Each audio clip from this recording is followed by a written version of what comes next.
ये कैसा सपना था ये?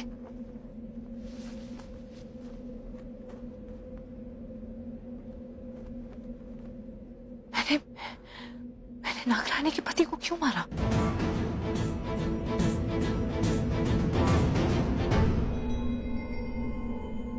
बसंत पंचमी के ऐसे शुभ अवसर पर सुबह सुबह ऐसा सपना आना, ये तो बहुत अशुभ है। इसका क्या मतलब हो सकता है? और मिहिर सपने में वो क्या बोल रहा था? मुझे कुछ समझ में नहीं आ रहा है, कुछ समझ में नहीं आ रहा है।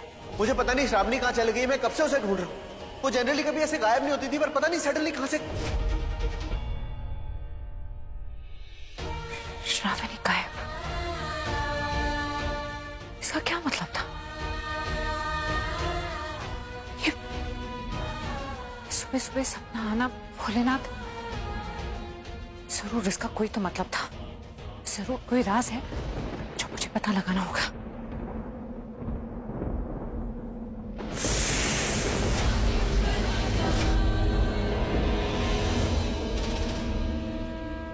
शिव मंदिर। ये सपने की पहेली सुलझाने के लिए मुझे शिव मंदिर जाना होगा। वहीं सच से पर्दा उठेगा। लेकिन मुझे ऐसा क्यों लग रहा है कि हमारे नागवंश पे कोई बहुत बड़ा खतरा आने वाला है।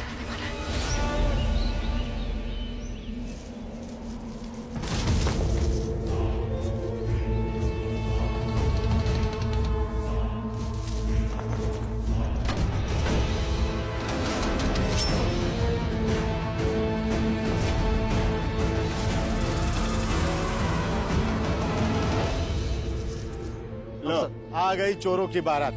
क्या मतलब पप्पू जी? अरे तुमने नगीना फिल्म देखी है? सारे के सारे अमरीशपुरी हैं, आलोक निरंजन वाले। सपेरे? अरे काहे के सपेरे, लुटेरे बोल लुटेरे। सुन, इनके लिए पराठे और चाय निकाल। सुन, मक्खन जरा कम ही लगाना, वैसे भी ये लोग पैसे वैसे देते नहीं है। आइए आइए अमरीश जी। मेरा मतलब भुजंग जी, बिन मतलब तस्वीर रखिए जी।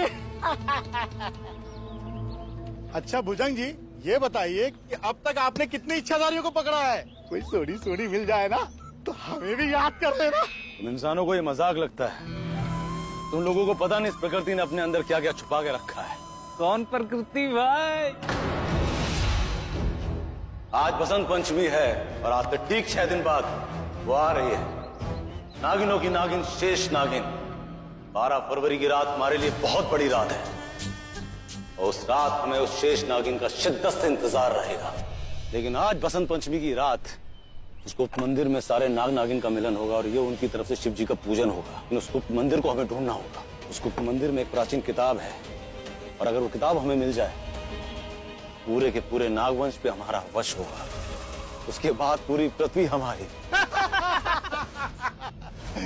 अच्छा भुजंग जी, आप मुझे ये बताइए, आपको एक आंख से दिख जाएगी इच्छाधारी या शेषा या शेष नागिन?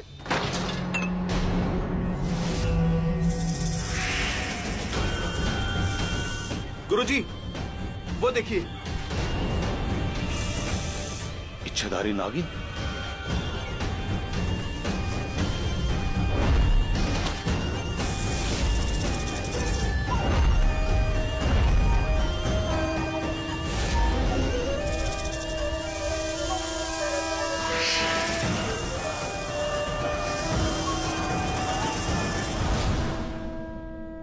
जी, वो मेरा वो सपना, वो सब क्या था?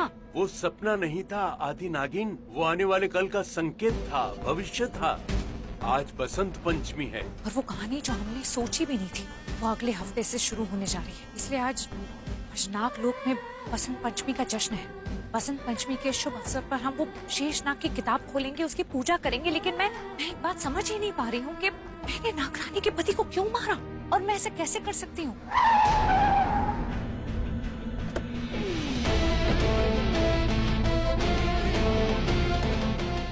मिहिर, आप यहाँ?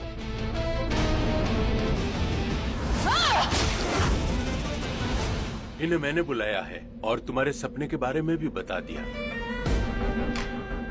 मीर, ये जो कपड़े आपने पहने, ये सपने में भी मैंने आपको। बानी, मुझे भी बहुत बड़ा स्ट्रेस है और ये स्ट्रेस मौत से भी कहीं ज्यादा बड़ा है। मैं जानती हूँ नागरानी गायब है, मैं जानती हूँ। तुम्हें कैसे पता? आपने मुझे सपने में बताया था। देखो बानी, मैं और श्रावणी ना हर साल जाते हैं वहाँ एक गुप्त मंदिर में पूजा करने के लिए बसंत पंचमी की, लेकिन इस साल आई डोंट नो कैसे जाएंगे क्योंकि श्रावणी तो। नागवंश पे खतरा मंडरा रहा है, पर कैसा खतरा नहीं पता। अब बस हमें सिर्फ सतर्क रहना है और हर एक मंजर पे नजर रखनी है। हे शिव जी, हे शिव जी, नागवंश के किसी भी नाग नागिन पे कोई खतरा ना आए।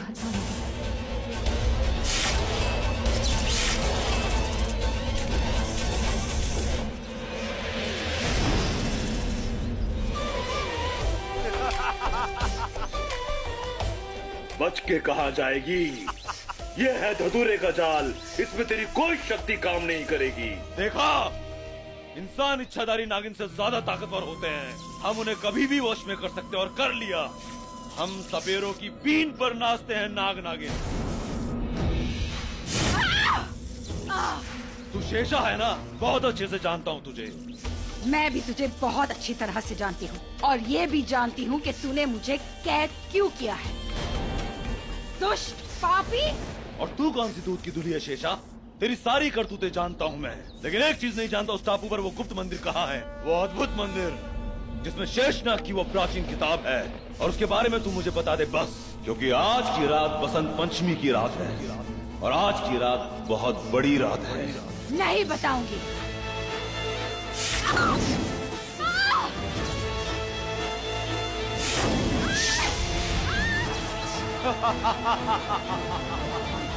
शेषा, बता दे। ठीक है, बताती हूँ। पहले मुझे इस कैद से बाहर निकाल।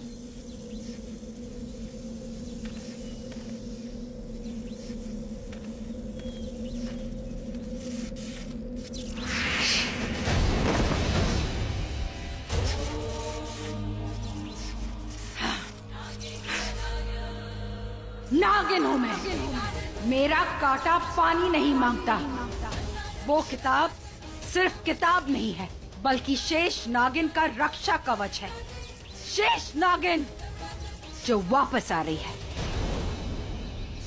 हाँ, तू सही कह रहा है। मैंने बहुत गलतियां की है, शायद गुनाह भी किए हैं, और उसकी सजा मुझे मिल गई है। लेकिन अब ये शेषा अपने नाग लोक को धोखा नहीं देगी। गुप्त मंदिर का पता तो मैं तुझे हरगिज नहीं बताऊंगी, फिर चाहे तू मुझे 1000 बार मार क्यों ना दे। तुझे एक आखिरी मौका दे रहा हूँ, बता।